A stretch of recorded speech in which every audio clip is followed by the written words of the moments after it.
নমস্কার। আপনারা ইতিমধ্যে অবগত হয়েছেন আমাদের ভারতীয় জনতা পার্টি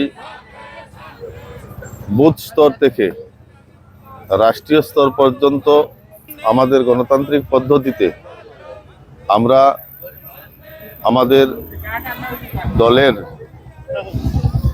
দায়িত্বপ্রাপ্ত নেতৃত্ব সভাপতিদের নির্বাচিত করে থাকি।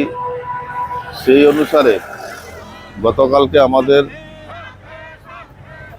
গণতান্ত্রিক পদ্ধতিতে মনোনয়ন প্রদান করেন আমাদের ভারতীয় জনতা পার্টির রাষ্ট্রীয় সভাপতি হিসাবে নবীন নিতিনজি। আজকে ওনার হাতে আমাদের রাষ্ট্রীয় যে নির্বাচন রিটার্নিং অফিসার রাষ্ট্রীয় সভাপতি হিসাবে সার্টিফিকেট তুলে দেন। আমরা ভারতীয় জনতা পার্টি উত্তর ত্রিপুরা জেলার পক্ষ থেকে নবীনজি নতুন দায়িত্বপ্রাপ্ত রাষ্ট্রীয় সভাপতি হিসাবে আমরা অভিনন্দন জানানোর জন্য জেলা কার্যালয়ে সকল স্তরের কার্যকর্তা সমবেত হয়েছি।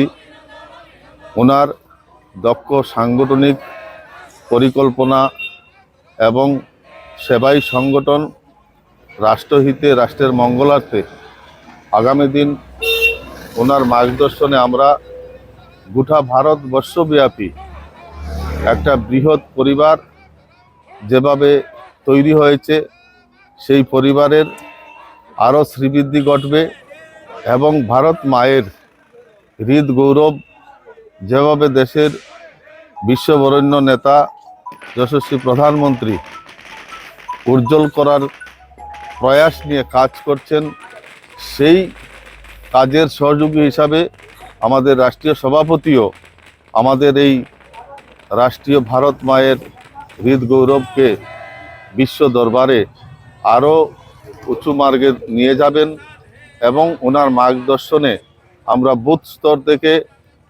শক্তিকেন্দ্র থেকে মণ্ডল থেকে জেলা থেকে স্টেট থেকে রাষ্ট্রীয় স্তরে আমরা আমাদের পার্টিকে শ্রীবৃদ্ধি ঘটাবো এবং মানব হিতে মানবের কল্যাণে দেশ হিতে দেশের মঙ্গলার্থে আমরা সেবাই সংগঠনকে পাথেয় করে আমরা এগিয়ে যাব এবং ওনার আগামী কর্মপন্থা উজ্জ্বল হোক এবং ওনার নির্দেশনায় ভারতীয় জনতা পার্টির হৃদ গৌরব আরও উজ্জ্বল হোক এই আশা ব্যক্ত করছি আমরা উত্তর ত্রিপুরা ভারতীয় জনতা পার্টির সকল স্তরের কার্যকর্তার পক্ষ থেকে। নমস্কার।